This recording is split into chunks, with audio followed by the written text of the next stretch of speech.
you an idea that I came up with a little while ago, and it was inspired by Stewart Copeland of the Police. He's an amazing drummer. If you're into rock drumming, you should certainly check him out. But one of the things you'll hear him doing in a lot of Police songs, probably more so in choruses of songs, is using the bell of the cymbal it's playing an accent pattern. It kind of follows, the melody of the song. Okay, so here's the idea. First I'll play it slower tempo so you can hear what's going on, and then I'll bring it up to speed. Okay, so first thing is I'm playing like a quarter note groove, bass drums on eighth notes, except for on 2 and 4, which is kind of like a Stewart Copeland-ish idea, and then I'll add this bell thing, which I think is kind of cool.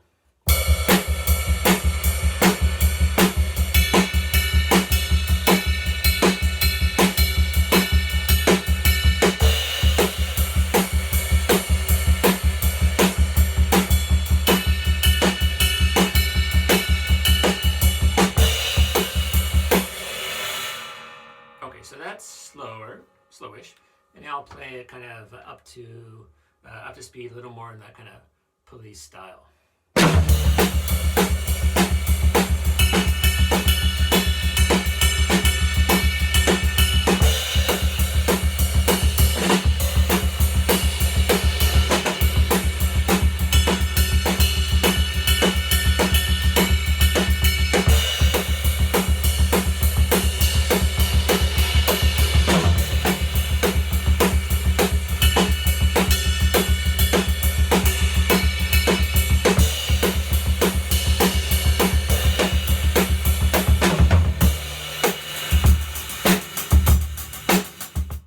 So that was a moment of me imitating some Stewart Copeland type playing. He definitely had a great kind of intense energy when he plays, that I kind of break down his playing a little, kind of this combination of punk and reggae. So, anyways, that was more on the punk side, that kind of pumping sound, and so let's talk about what I'm doing. So, the very basic thing you need to know for that particular idea is I'm playing, like I said earlier, eighth notes on the bass drum, everything except 2 and 4, and then snare on 2 and 4. So you have this.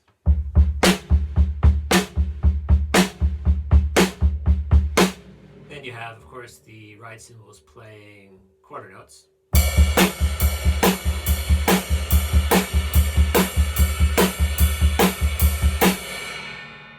And then the big thing with this idea and kind of the cool part is that I've taken, a bell accent pattern and it's going over the bar. So, it's actually really a simple bell pattern. It's more the coordination of everything that makes this tricky. So all I'm doing on the bell is taking eighth notes. So it's, 1, and 2, and 3, and 4. I'll do that one more time. So 1, and 2, and 3, and 4, and 1, and 2. So that pattern is based around 3 eighth notes. So there's 1 and 2, and so there's a rest, and then it repeats.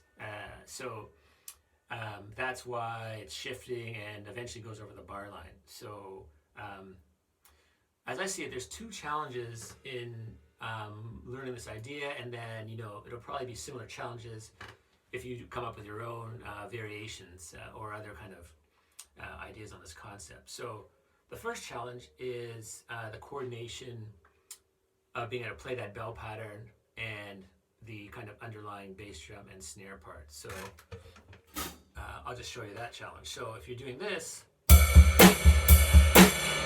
it takes a bit of practice with coordination to get it so you can play this pattern, which is moving across the bar, while the bass and snare stays consistent and doesn't change. So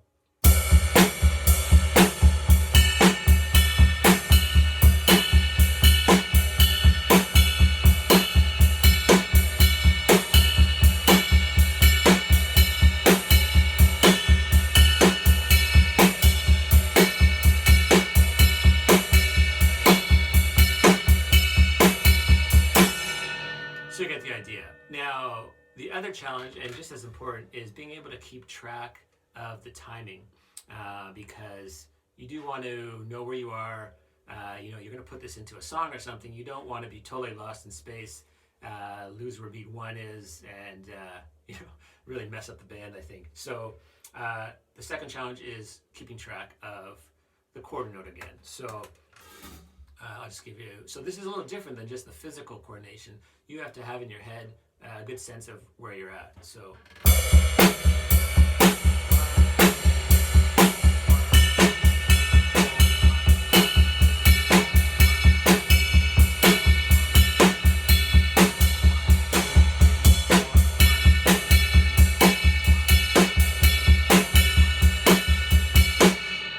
and that takes a bit of time and practice, but eventually you'll be able to feel this and hear it, and not have to actually count while you're playing a song like at a gig or something, because you don't want to be doing that.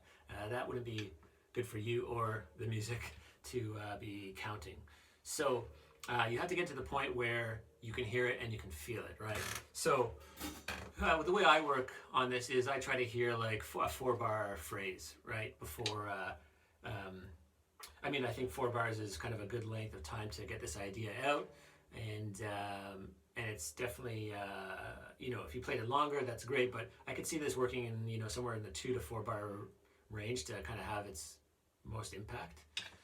Okay, so the next idea I want to share, and this kind of goes into the idea of how to expand it a bit and get it to the point where you can improvise a little bit, if you're playing a song or something. So one thing I would work on is starting this phrase in at a different point, like on a different quarter note. So, and this will give you some freedom when you're playing this, you're playing a song or something, and this seems like the kind of a cool idea to place it anywhere you want. You don't want to be just limited to feeling comfortable starting this on beat 1.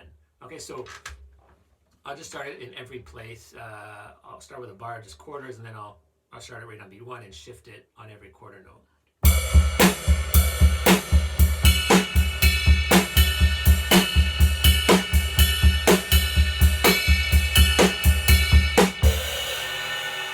Okay, so here's starting on beat 2.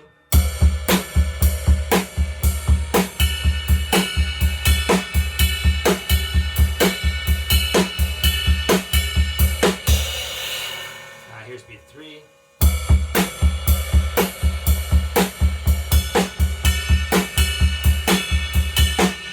And finally beat 4. Alright,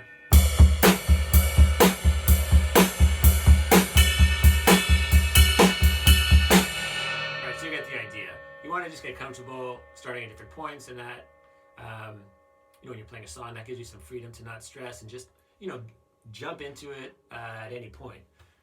Of course, keeping track of where you are. So yeah, I hope you like this idea, that I, kind of drew from listening to a fair amount of Stewart Copeland over the years, playing the bell, the cymbal, and, basically creating a over the bar line idea on the ride cymbal using 3-note pattern, right? So have fun and, see what you can come up with, and, just practice it slowly. Count it, get the coordination, and talk to you soon. Bye.